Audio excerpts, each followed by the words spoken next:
Hello friends, ఈ రోజు మేము మీషోలో ఆర్డర్ పెట్టుకున్న షూస్ ఆర్గనైజర్ అయితే వచ్చేసింది. చెప్పుల స్టాండే, బట్ ఏంటంటే ఇది కొంచెం క్లోజ్ అయి ఉండిద్ది అనమాట.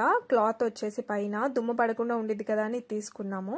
సో కొంచెం క్లాత్ మెటీరియల్ అనేది ఎక్కువ వచ్చింది అనమాట. దీనికి కళ్యాణ్ చాలా కష్టపడి పెట్టాడు, అన్ని సెట్ చేశాడు. కానీ ఒక స్టిక్ అయితే సడన్ గా ఇరిగిపోయింది. స్టిక్స్ అయితే స్ట్రాంగ్ గానే ఉన్నాయి, కాకపోతే ఏంటంటే జాయిన్ చేసేటప్పుడు వాటి మీద చాలా ప్రెజర్ పెట్టాల్సి వస్తుంది. చాలా టైట్ ఉన్నాయి, జాయింట్స్ అయితే విపరీతమైన టైట్ ఉన్నాయి. సో దాని వల్ల అలా అయింది. కార్డ్బోర్డ్ పెట్టేసి ప్లాస్టర్ పెట్టాడు ఇలాగా.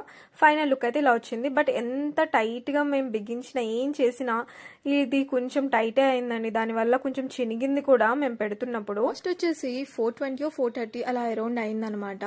కానీ పర్లేదు, ఓకే ప్రోడక్ట్. జిప్ అయితే పట్టట్లేదండి అసలు. ఒకవైపు వేస్తే ఇంకోవైపు పట్టట్లేదు. సైడ్ కి అయితే చిన్న పాకెట్ ఇచ్చేసారు. ఇలా ఆర్గనైజ్ చేసిన తర్వాత చూడడానికి నీట్ గా అనిపిస్తుంది. వీడియో నచ్చితే లైక్ చేయండి, మా ఛానల్ నచ్చితే తప్పకుండా సబ్స్క్రైబ్ చేసుకోండి. బాయ్.